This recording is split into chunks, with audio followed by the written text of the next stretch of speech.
प्यारे विद्यार्थियों, आज हम पढ़ेंगे टाइप्स ऑफ मनी यानी कि मुद्रा के प्रकार।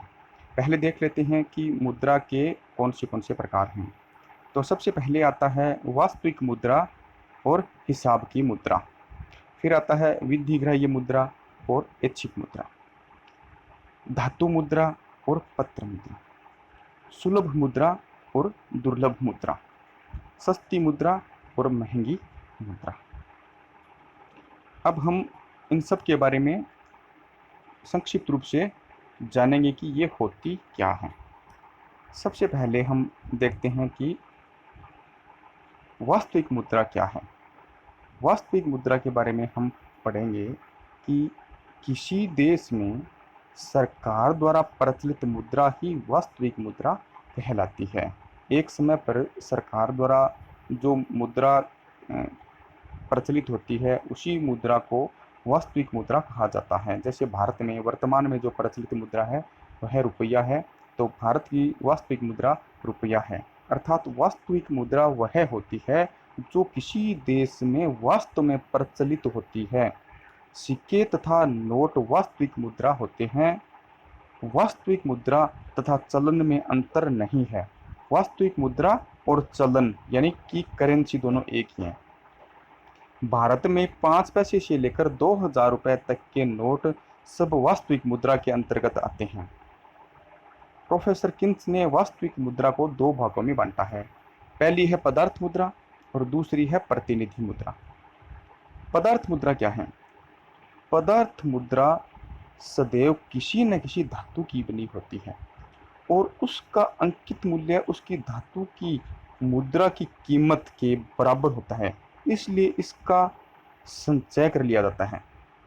पदार्थ मुद्रा है वो हमेशा किसी न किसी धातु की बनी होती है और उसका जो अंकित मूल्य होता है वह उस धातु की मुद्रा की कीमत के बराबर होता है, इसलिए इसका संचय कर लिया जाता है। तो यह पदार्थ मुद्रा है।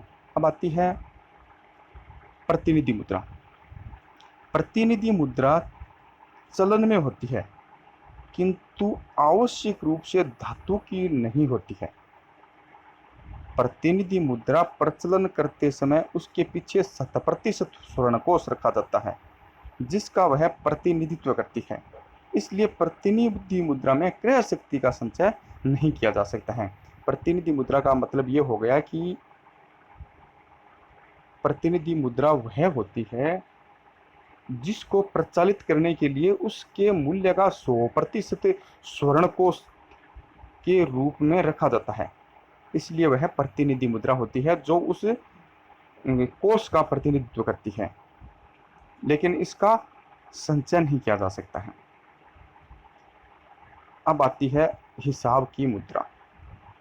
हिसाब की मुद्रा से आशय उस मुद्रा से होता है जिसमें सभी प्रकार के हिसाब किताब रखे जाते हैं।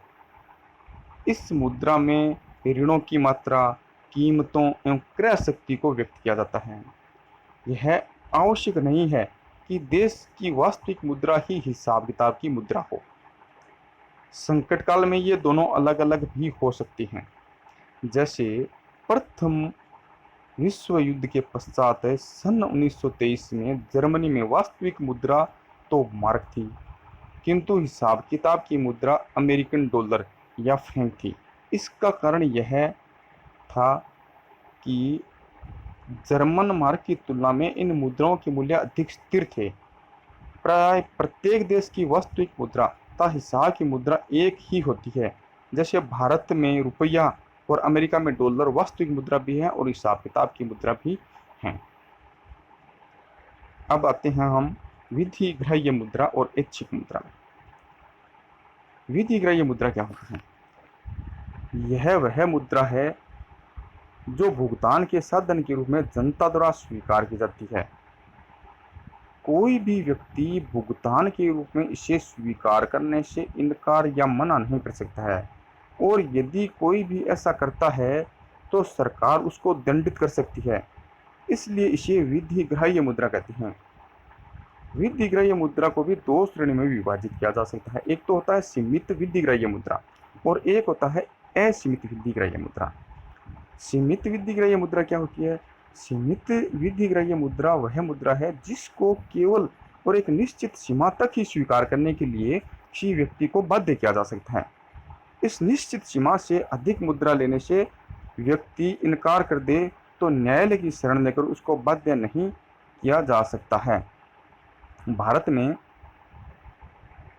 25 पैसे तक के सिक्के हैं वो सीमित विधिग्राह्य हैं।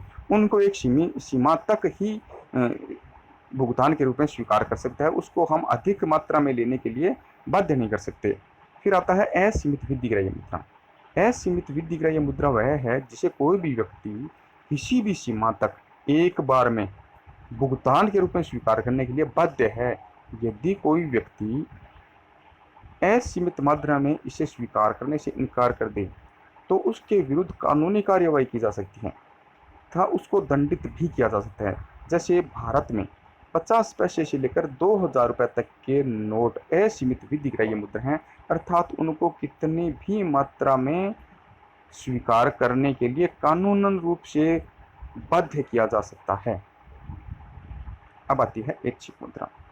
यह वह मुद्रा है जिसे व्यक्ति प्राय अपनी इच्छा से स्वीकार कर लेता है, किंतु उसके स्वीकार करने पर कानून द्वारा उसे इस मुद्रा को स्वीकार करने के लिए बाध्य नहीं किया जा सकता। जैसे चेक, हुंडियां, विनिमय पत्र इत्यादि ऐच्छिक मुद्रा कहे जा सकते हैं, जिनको स्वीकार करने के लिए कानूनन बाध्य नहीं किया जा सकता। अब हम पढ़ते हैं धातु मुद्रा और पत्र मुद्रा। धातु मुद्रा क्या है? यदि मुद्रा धातु की बनी होती है तो उसे धातु मुद्रा या सिक्का कहते हैं। प्राचीन समय में धातु मुद्रा विशेष रूप से चलन में थी। प्रारंभ में प्राय धातु के टुकड़ों पर राजा, महाराजा या नवाब का ठप्पा या चिन्ह अंकित कर लिया जाता था, किंतु वर्तमान में एक निश्चित आकार, प्रकार एवं तोल वाली मुद्रा जिस पर राज्य का वैधानिक चिन्ह अंकित होता है धातु मुद्रा कहलाती है। धातु मुद्रा में कौन सी धातु कितनी मात्रा में होगी यह कानून द्वारा निर्धारित किया जाता है। धातु मुद्रा दो प्रकार की होती है। पहली तो होती है प्रामाणिक सिक्का और दूसरी आती है सांकेतिक सिक्का। प्रामाणिक सिक्का को प्रधान, पूर्णकाय तथा सर्वांग मुद्रा भी कहते हैं।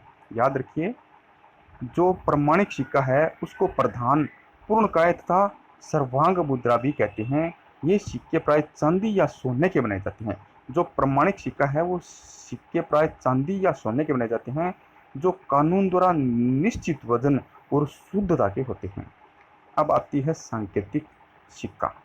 इसे प्रतीक मुद्रा के नाम से जाना जाता है। जो सांकेतिक सिक्का है उसे प्रतीक मुद्रा के नाम से जाना जाता है। सांकेतिक मुद्रा वह मुद्रा होती है जिसका बाह्य मूल्य एवं आंतरिक मूल्य बराबर होता है। यह मुद्रा प्राय घटिया धातु की बनी होती है। अब आती है पत्र मुद्रा। कागजी नोटों के रूप में निर्गमित मुद्रा को हम पत्र मुद्रा कहा जाता है। पत्र मुद्रा पर किसी सरकारी अधिकारी अथवा केंद्रीय बैंक के गवर्नर के हस्ताक्षर होते हैं। अलग अलग नोटों का आकार एवं रंग अलग अलग निर्धारित किया जाता है तथा कागज के नोटों पर नंबर भी अंकित रहता है। भारत में 1 रुपये के नोट भारत सरकार के वित्त मंत्रालय द्वारा निर्मित किया जाता है और उस पर वित्त मंत्रालय के वित्त सचिव के हस्ताक्षर होते हैं तथा 2, 5, 10, 20, 50, 100, 200, 500 एवं 2000 रुपये के नोटों का निर्गमन भारतीय रिजर्व बैंक द्वारा किया जाता है और इन नोटों पर रिजर्व बैंक के गवर्नर के हस्ताक्षर होते हैं। वर्तमान में जो आरबीआई के गवर्नर हैं वो शक्तिकांत दास हैं। पत्र मुद्रा को 2 भागों में बांटा जा सकता है। पहली है प्रतिनिधि पत्र मुद्रा और दूसरी आती है प्रादिष्ट पत्र मुद्रा। प्रतिनिधि पत्र मुद्रा कौन सी होती है? जब निर्गमित पत्र मुद्रा के पीछे ठीक इसके मूल्य के बराबर सोना व चांदी आरक्षित निधि के रूप में रखे जाते हैं, तब इस मुद्रा को प्रतिनिधि पत्र मुद्रा कहा जाता है। निर्गमित पत्र मुद्रा क्योंकि उस धातु कोषों का प्रतिनिधित्व करती है जिसके आधार पर पत्र मुद्रा निर्गमित की जाती है, इसलिए इसे प्रतिनिधि पत्र मुद्रा कहते हैं। प्रतिनिधि पत्र मुद्रा दो प्रकार की होती है, एक तो होती है परिवर्तनशील प्रतिनिधि पत्र मुद्रा, दूसरी होती है अपरिवर्तनशील प्रतिनिधि पत्र मुद्रा। जब किसी देश में पत्र मुद्रा इस प्रकार जारी की जाती है कि उसको जनता किसी भी समय सोने अथवा चांदी में परिवर्तित कर सकती है, तब इस प्रकार की मुद्रा को हम परिवर्तनशील प्रतिनिधि पत्र मुद्रा कहते हैं। इस प्रकार की गारंटी दिए जाने पर जनता का विश्वास पत्र मुद्रा में बना रहता है तथा केवल आवश्यकता पड़ने पर ही वह पत्र मुद्रा को बहुमूल्य धातु में परिवर्तित कर सकती है। परिवर्तनशील पत्र मुद्रा कौन सी होती है? परिवर्तनशील पत्र मुद्रा वह होती है जिसको किसी भी समय सोने अथवा चांदी में परिवर्तित किया जा सकता है। अब आती है अपरिवर्तनशील पत्र मुद्रा। जब किसी देश में पत्र मुद्रा इस प्रकार जारी की जाती है कि सरकार उसे सोने या चांदी में परिवर्तित करने की कोई भी प्रकार की गारंटी नहीं देती, तब इस प्रकार की मुद्रा को अपरिवर्तनशील प्रतिनिधि पत्र मुद्रा कहते हैं। दूसरे शब्दों में, नोटों को सिक्कों में परिवर्तित करने की कोई गारंटी सरकार द्वारा नहीं दी जाती है। इस प्रकार मुद्रा पूर्णतः सरकार की साख पर आधारित होती है।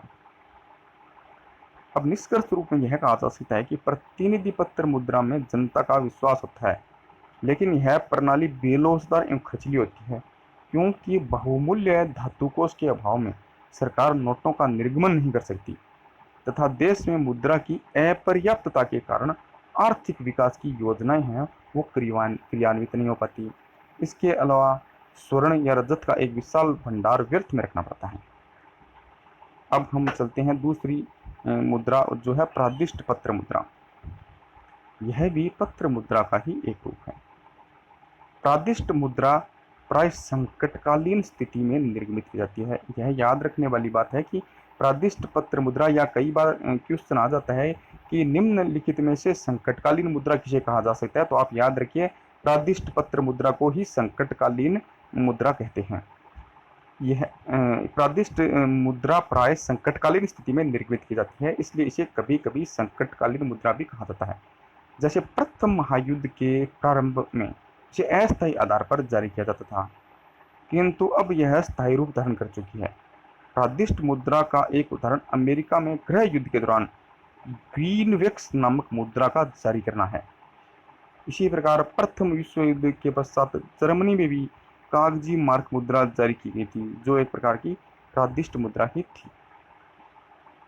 प्रादिष्ट मुद्रा इसलिए अच्छी मानी जाती है क्योंकि इसमें संकटकालीन परिस्थिति में बहुमूल्य धातुओं का कोष रखने की आवश्यकता नहीं होती है। किंतु जब सरकार इस प्रकार की पत्र मुद्रा जारी करती है तो इससे अत्यधिक मुद्रा प्रसार का भय बना रहता है, जिससे अर्थव्यवस्था बुरी तरह से प्रभावित हो सकती है। अब हम चलते हैं विदेशी विनिमय के आधार पर मुद्रा का वर्गीकरण। विदेशी विनिमय के आधार पर मुद्रा का वर्गीकरण दो भागों में किया जा सकता है। पहली है सुलभ मुद्रा और दूसरी होती है दुर्लभ मुद्रा। अब सुलभ मुद्रा, यदि किसी देश की मुद्रा की मांग की तुलना में मुद्रा की पूर्ति अधिक हो और जनता की मांग पर ऋण सरलता से उपलब्ध हो, तो उस देश की मुद्रा को सुलभ मुद्रा कहा जाता है। यानी कि जिसकी मांग की तुलना में पूर्ति अधिक हो और मांगने वाले को ऋण आसानी से या सरलता से उपलब्ध हो जाए तो उसे सुलभ मुद्रा कहते हैं। फिर आती है दुर्लभ मुद्रा। यदि बाजार में मुद्रा की पूर्ति की तुलना में मांग में लगातार वृद्धि होती जा रही हो तो उस मुद्रा को दुर्लभ मुद्रा कहा जाता है। यानी कि जिस मुद्रा की पूर्ति की तुलना में उसकी मांग में बहुत ज्यादा वृद्धि हो रही हो तो उस मुद्रा को दुर्लभ मुद्रा कहा जाता है। अब हम देखते हैं कीमत अथवा ब्याज के आधार पर मुद्रा का वर्गीकरण। कीमत अथवा ब्याज के आधार पर मुद्रा का वर्गीकरण भी दो तरीके से किया जा सकता है। पहली है सस्ती मुद्रा और दूसरी आती है महंगी मुद्रा। सस्ती मुद्रा क्या होती है? यदि मुद्रा कम कीमत पर अथवा नीची ब्याज की दरों पर ऋण के रूप में उपलब्ध हो तो उसे सस्ती मुद्रा कहा जाता है। यानी कि जो कम ब्याज पर उपलब्ध हो उसको सस्ती मुद्रा कहते हैं। यदि मुद्रा बहुत अधिक कीमत पर यानी ऊंची ब्याज दरों पर उपलब्ध हो तो उसे हम महंगी मुद्रा कहते हैं। यानी कि जिस मुद्रा पर ब्याज की दर कम हो सस्ती मुद्रा कहलाती है, और जिस मुद्रा पर ब्याज की दर अधिक हो वह महंगी मुद्रा कहलाती है। थैंक्स।